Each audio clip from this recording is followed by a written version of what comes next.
የመጀመሪያው ሰልፎኒክ አሲድ ወይም ላብሳ ይባላል። በምስሉ ላይ እንደምትመለከቱት ነው ማለት ነው። ይህ የመጀመሪያው ሰብስታንስ ነው።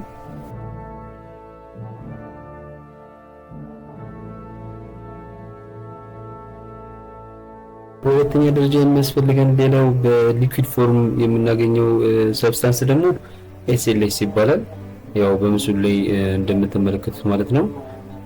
ይህ በሁለተኛ ደረጃ የሚያስፈልገን ሰብስታንስ ነው።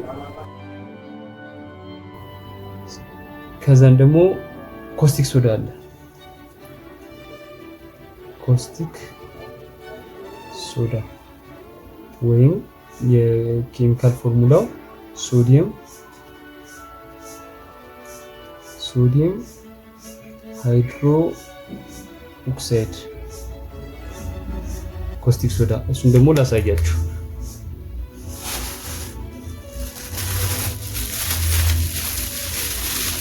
ይሄ ቤዝ ስትሮንግ ቤዝ ነው። እንዲሁ ያለ ጓንት እንዳትነኩት። ኢቭን እኔ ማስክ አድርጌያለሁ። ያለ ማስክ ራሱ ኢንሄል ማድረግ አይቻልም።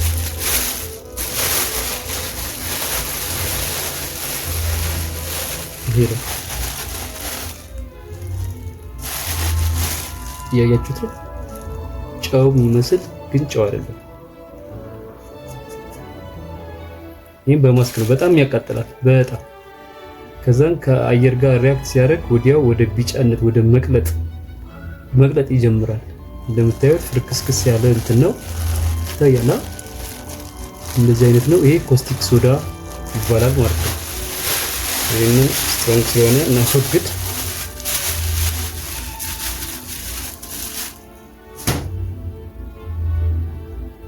ኮስቲክ ሶዳ ያስፈልጋል። እኛ የምንሰራው ኮምፕሌክስ የሆነ እንትን አይደለም፣ ቀላል ሆኖ ሃይ ግሬድ የሚባለውና አንዳንድ አሉ ኤስቲፒፒ የሚባል አለ፣ ሶዲየም ትራይፖሊ ፎስፌት የሚባል አለ። ይሄኛውን ተጠቅመው የሚሰሩ አሉ። እኛ ግን ይሄንን አቮይድ እናደርገዋለን፣ ምክንያቱም ከውጭ አንፃር ማለት ነው። አብዛኞቹ የሚጠቀሱት በሙሉ ካስገባ ኦፍኮርስ በጣም ሃይ የሆነ እንትን መስራት እንችላለን። ግን ደግሞ በእነዚህ ብቻ በመጠቀም ሃይ ግሬድ የሆነ ሳሙና መስራት የምንችለው እኔ ማሳያችሁ ያንን ነው። ኮስት ሚኒማይዝ አድርገን ግን ደግሞ ሃይ የሆነ ሃይ ግሬድ የሆነ ፈሳሽ ሳሙና እናመርተው ማለት ነው። እሺ፣ ከዛን ደግሞ ሶዳ አሽ አለ።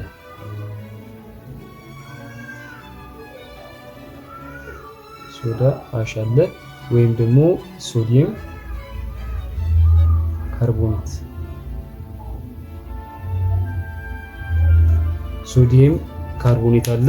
እሱንም ላሳያችሁ። ይሄው ይሄ ያያችሁት ፈተን ማየት እንችላለን። ቶክሲክ አይደለም ግን ጥንቃቄ ያስፈልጋል። ጨው ነው፣ የጨው ዘር ነው።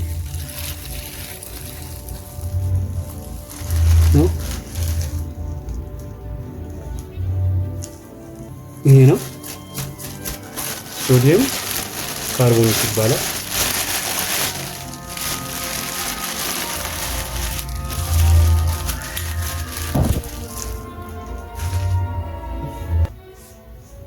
የጨው ዘር ነው፣ የሶዳ አሽ ያልነው ማለት ነው። ከዛን ደግሞ ፍሬግራንስ እና ከለር አለ። ፍሬግራንስ እና ከለር እንደምናውቀው ቀለም ነው። ፍሬግራንስ ደግሞ ሽቶ ይሄ ቀለም ነው። ከዛ ውጪ ፕሪዘርቫቲቭስ የሚባሉ አሉ። ሳሙናችን ለረጅም ጊዜ እንዲቆይ የሚያደርጉትና ፍሬሽ እንዲሆን እንዲቆይ የሚያግዙ ማለት ነው።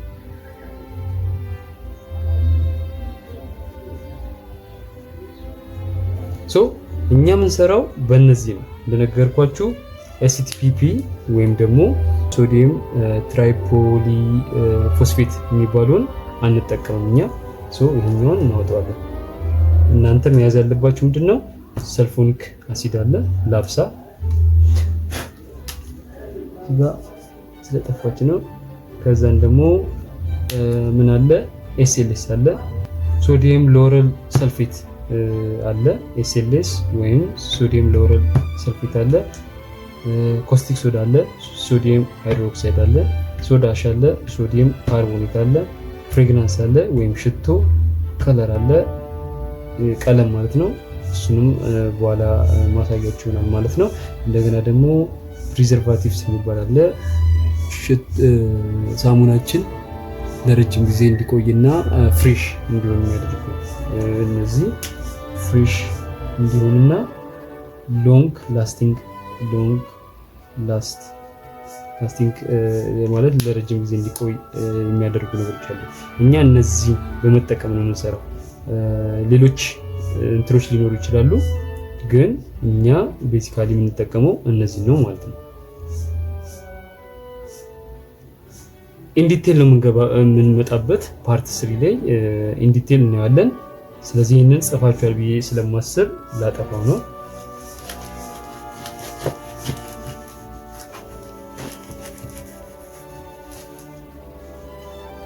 እስኪ አሁን ደግሞ ምንድነው ሶፕ በሶፕ ከዛም ቨርሰስ ዲተርጀንት ወይም ደግሞ ሊኩዊድ ሶፕ ይህን ሶሊድ ብላችሁ ብታስቡት ደስ የሚል ሶሊድ ዲተርጀንት ቨርሰስ ብሊች ምንድነው ልዩነቱ ምንድናቸው የሚለው ነገር እንዴ ሶ ከሶፕ እንጀምር። ሶፕ የምንለው ወይም ደግሞ ደረቁ ሳሙና የሜድ ፍሮም ኦይል ወይም ደግሞ ከፋት ሲደመር አልካላይ ነው። ኦይል ፕላስ አልካላይ ነው። ይሄን እንዳትረሱ። ኦይል ፕላስ አልካላይ ለቆዳ ጀንትል ነው፣ ጉድ ፎር ስኪን ወይም ደግሞ ከቆዳ ጋር ንክኪ ቢኖረው ምንም ኢፌክት የሌለው ነው። ስለዚህ ጉድ ፎር ስኪን it doesn't hurt our skin ማለት ነው። በሌላ ቋንቋ ምን ንክኪ ቢኖረው አፌክት ያደርገው የኛን ስኪን ማለት ነው። ዲተርጀንት የሚለው ደግሞ ዲተርጀንት ምን እንደሆነ ደግሞ እንመልከት። ዲተርጀንት ደግሞ የሚባለው ሜድ ፍሮም ኬሚካልስ ነው። it made from chemicals like sulfonic acid ቅድም የዘረዘርናቸው ኤስኤልኤስ ኮስቲክ ሶዳ and so on እና ስትሮንገር ነው። ከዛን it's great for laundry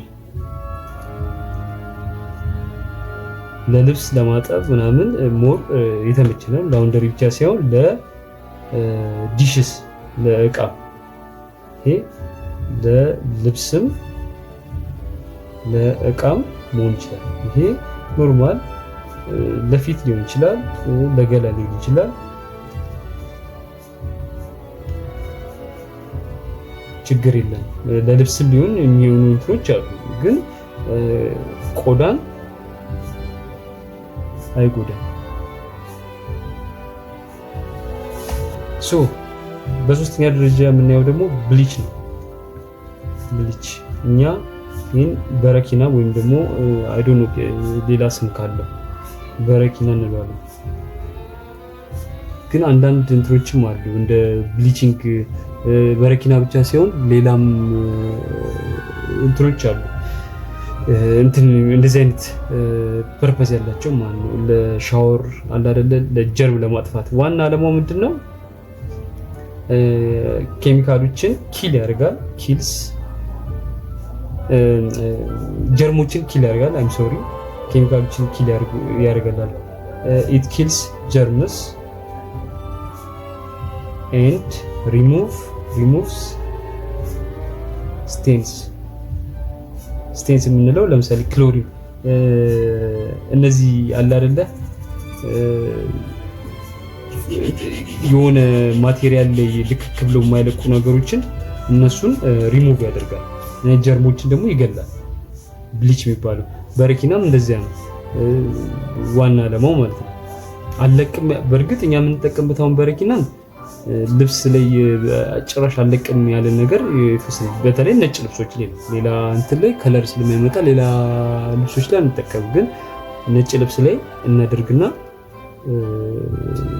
ጀስት ስናሸው ወይ ሳምቲንግ ለትንሽ ጊዜ ዘብዘን ስናወጣው ያን ነገር ያስወግደዋል። ግን እነዚህ ብሊች የሚባሉ በረኪና ሳይሆን ሌላም አለ ጀርም ለመግደልና እንደነገርኳችሁ ሪሙቭ ስቴን ሪሙቭ ለማድረግ የሚጠቀም ነው። ሶ የሶስቱ ልዩነት ይሄ ነው። ይሄ ሶፕ እንደነገርኳችሁ የዘይትና የአልካላይ ድምር ነው። ዲተርጀንት ስትሮንገር እና ግሬት ፎር ላውንደሪ ኤንድ ዲሽስ ነው። ያ ማለት ለልብስና ለእቃ የሚመረጥ ነው። እንደነገርኳችሁ የሚሰራውም ከነዛ ኬሚካል ነው። ሰልፎኒክ አሲድ፣ ቴክሳፖን፣ ኮስቲክ ሶዳ፣ ኤስኤልኤስ፣ ኤስፒ ብዙ ኬሚካሎች ማለት ነው።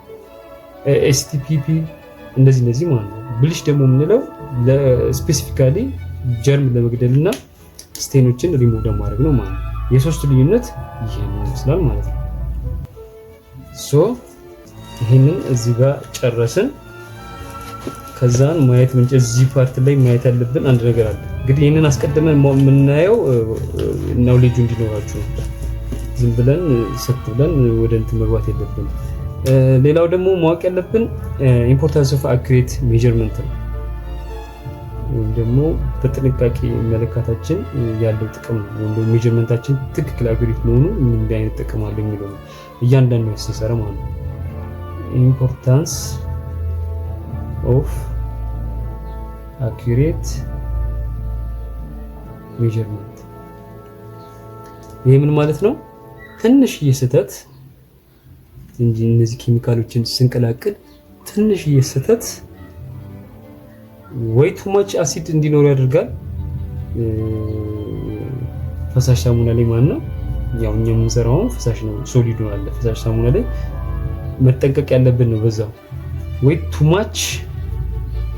ማች አሲድ ያ ማለት ላብሳ ማለት ነው እንዲገባ እናደርጋለን። ወይ ደግሞ ቱ ማች ቤዝ